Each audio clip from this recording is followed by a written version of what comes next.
Hello, everyone. Welcome back. I am Christine Dixon of The Ordinary Sacred, and this is another video in my series of IFS teaching and IFS basics. And today I want to tell you about the three goals of internal family systems. All right, so I'm going to share my screen. The goals of internal family systems. So the first one is what's called self-leadership. This is what everyone wants in their system, and it is the ability to hold a calm center during the inevitable storms of life, curiosity about your inner world, and compassion towards your distressed parts. Oh, let me make myself bigger so you can see me better. Hey.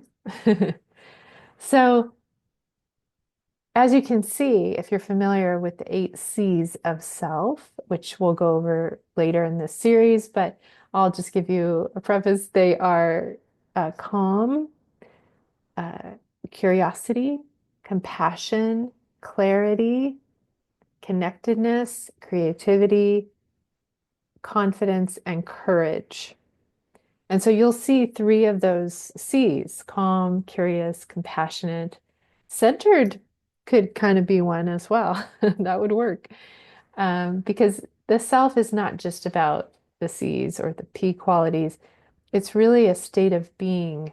Again, that those words are trying to describe the state of being, but my hope for you is that you will experience it.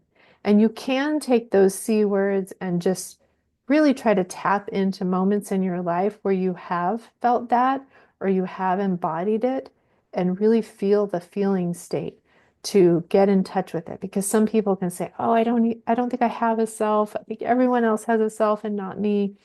And that just means that you have a lot of really burdened parts who have had to come and essentially eclipse the self to help you survive in your life.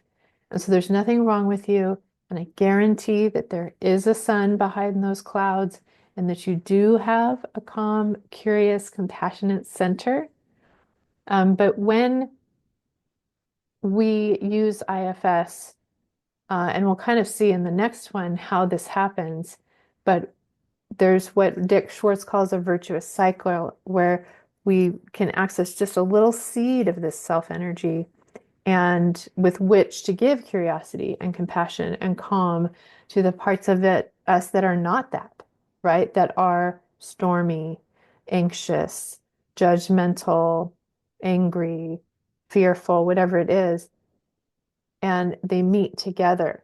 That the self's qualities meets. It's not that we're not going through any storms. It's that we have calm in the storm. It's not that we don't have parts that get activated. We feel curious about them. It's not that we don't have distressed parts. They are met with compassion. So self-leadership is not about self coming in front of parts. It's about self intersecting with parts, having relationship with parts. That's what self-leadership is. So, and the way we begin to have more and more self-leadership is the amount of self that we do have, or sometimes perhaps some self-energy loaned from a therapist, a coach, a friend, can begin the process. But that self-energy helps extreme parts, burdened parts, release their burdens so that they can assume their naturally valuable states, right? So, like I said in the last video, when the parts are burdened and extreme and they feel urgent and they have to, do this addictive behavior, or they have to control your life or control other people or criticize you inside, they're extreme, right? And they feel like they have to do this or else. The loving gaze, the loving presence, witness of the self who sees them and their good intention and can hear their story and give them appreciation, then allows them to point to what they're protecting. And then the self can go to them and give them loving witness and and help them redo situations, bring them out of that, unburden their burdens. And once these parts no longer have to carry these heavy burdens, they feel lighter, they feel relieved, they begin having their naturally valuable qualities that they had before they took on these burdens, whether it was their extreme roles or their extreme beliefs, or their extreme emotions. They don't have to carry that anymore. And now they lend energy to your system to really be present and have awe and wonder and playfulness and creativity, and to help you in really supportive ways, to be called on when needed and not necessarily driving the bus, right? So once those extreme parts are no longer burdened, they can be very supportive members of the inner family. And then this leads to goal number 3, which is really just the reharmony of the system so that parts can work together like a healthy, unified family. And we'll talk about all the different parts in coming videos, but there are often many parts who are exiled, who are kept out of consciousness or actively pushed down in us because it wasn't safe for us to feel our sensitivity or our emotion or our pain or maybe our excitement or our creativity. Sometimes aspects of self can be exiled. And so when those parts come back into the system, they're brought out of exile.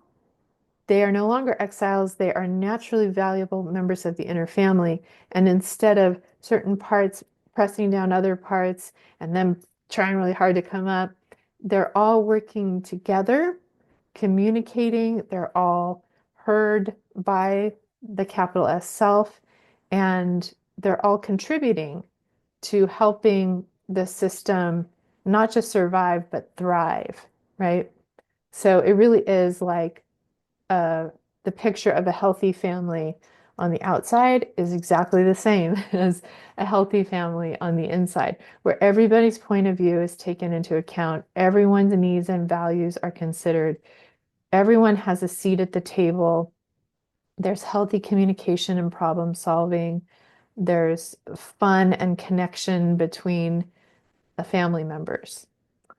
So all parts are welcome in a healthy, healed inner family. All right.